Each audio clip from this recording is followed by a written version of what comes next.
आज का हमारा विषय है रिलेटिव रियल व्यू पॉइंट। भाई और बहनों, दो शब्द है, एक तो रिलेटिव और एक होता है रियल। रिलेटिव का मतलब सापेक्ष, एक दूसरे से जुड़ा हुआ, और रियल का अर्थ होता है शाश्वत, सनातन। जो हमारा जो एपिसोड है या हमारा जो ये विषय है वह है सनातन सत्य, वह रियल होता है, वह यूनिवर्सल ट्रुथ होता है, वह सार्वभौम सत्य होता है। इसलिए हमें रियल व्यू पॉइंट पर ज़्यादा ध्यान देना चाहिए।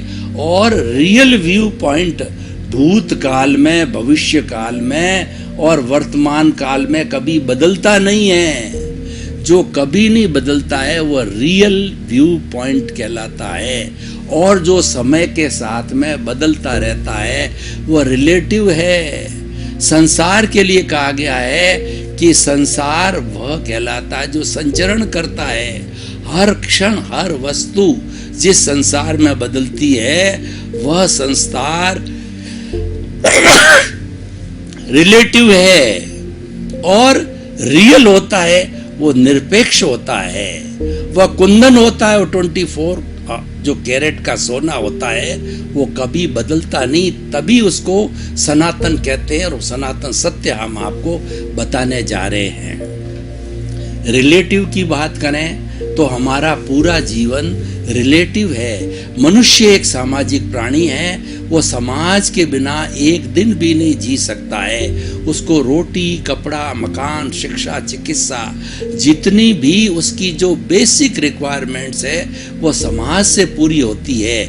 अगर व्यक्ति देखे कि मैं तो आत्म साधना करूं, हिमालय की गोद के अंदर चला जाए, तो वहाँ भी शरीर को टिकाए रखने के लिए उसको रोटी की, कपड़े की, पानी की और दूसरा शेल्टर की आवश्यकता होगी। वहाँ पर भी उसको समाज चाहिए। इसलिए समाज के बिना साधु भी नहीं रह सकता है। साधु वह होता है जिसके घर नहीं होती, रसोई नहीं होती, रिलेशंस नहीं होते।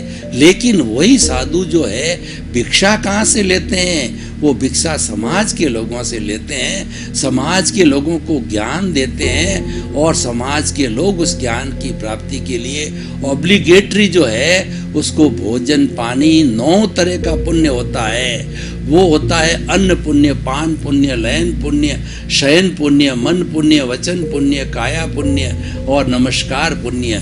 ये पुण्य जो है संयति दान कहलाता है। शुद्ध साधु को दिया जाता है जो हमको शुद्ध ज्ञान देता है, रियल ज्ञान देता है, और उससे जो है हमारा ये पुण्य का बंध के 9 रास्ते बताए गए हैं। तो भाई और बहनों, रियल और रिलेटिव की बात करें, हमारा ये संसार, पूरा कॉस्मॉस, ब्रह्मांड इतना रिलेटिव है कि अगर एक परिंदा भी पर मारता है तो पूरा ब्रह्मांड प्रभावित होता, हिलता है। वो हमको मालूम नहीं पड़ता है क्योंकि बहुत सूक्ष्म होता है, पर सब हिलता है क्योंकि पूरे ब्रह्मांड के अंदर वाइब्रेशंस है। उन वाइब्रेशंस की वजह से ही जो है, और वो पूरे ब्रह्मांड के अंदर फैली हुई है। वो जैसे हमारा मोबाइल का स्क्रॉल कैसे होता है जो कि पूरे मोबाइल में रहता है, तो उसी तरीके से ये हमारा जो है पूरे कॉस्मॉस के अंदर जो है वाइब्रेशंस होती है। और जिन्होंने वाइब्रेशंस को, फिजिक्स को पढ़ा है, वो जानते हैं cos theta, sine theta, wavelength, frequency वगैरह सब जानते हैं। और उसी कारण से मैं जो बोल रहा हूँ ये जो है टीवी के माध्यम से, मोबाइल के माध्यम से और टैप रिकॉर्ड्स के माध्यम से आपको प्राप्त हो जाता है। क्यों प्राप्त हो जाता है? कि संपूर्ण ब्रह्मांड के अंदर वाइब्रेशंस जो है एक सी फैली हुई है। भगवान महावीर 2500 साल पहले हुए थे, तो भगवान महावीर के जो प्रवचन हैं, जो उनकी जिन वाणी है वो पकड़ ली गई है, यानी उसको कैच कर लिया गया है। और क्योंकि वो जो भगवान ने जो बोले थे, वो परमाणु जो है इस ब्रह्मांड में सुरक्षित है। इस ब्रह्मांड के अंदर कोई भी एनर्जी का वेस्टेज नहीं होता है, वो सुरक्षित होती है। मात्र उसका कन्वर्शन होता है कि ठोस द्रव में बदलता है, द्रव गैस में बदलता है, और गैस जो वाइब्रेशन के अंदर बदल जाती है। तो भाई और बहनों, ये सारा रिलेटिव का जगत है। और रिलेटिव के जगत से जो है 2 बड़े बड़े सूत्र हमको मिले। परस्परोपकारो जीवानाम, यानी परस्पर जो है एक दूसरा सहयोग करो अगर जीना है। कोई व्यक्ति निरपेक्ष रूप से बात करे कि मुझे तो मेरे परिवार की क्या आवश्यकता है, और कई लोग कहते हैं कि समाज तो मेरी जेब में है, तो वो गलत बोल रहा है, क्योंकि वो समाज का छोटा से छोटा घटक है, इकाई है, और समाज महान होता है, व्यक्ति उसकी इकाई है। अनुशासनहीनता है अगर कोई बोलता है हम समाज की इकाई है, हम समाज से छोटे हैं, समाज बड़ा है, तो समाज को इग्नोर करके हम नहीं जी सकते हैं। समाज हमको पहचान देता है, समाज हमको पद देता है, प्रतिष्ठा देता है, सुख देता है, शांति देता है। तो भाई और बहनों, अब हम रियल और रिलेटिव व्यू पॉइंट है वो आत्मदृष्टि से, सनातन सत्य की दृष्टि से देखते हैं। हमने जो है ये व्यवहार जगत की बहुत बात आपको बताई कि सब चीज रिलेटिव है, जियो और जीने दो, मैं भी जीऊँ, मेरा पड़ोसी जिए, संसार का हर एक व्यक्ति जिए, क्योंकि जिस किसी भी प्राणी ने, छोटा से छोटा प्राणी जो 84 लाख जीवा योनि है,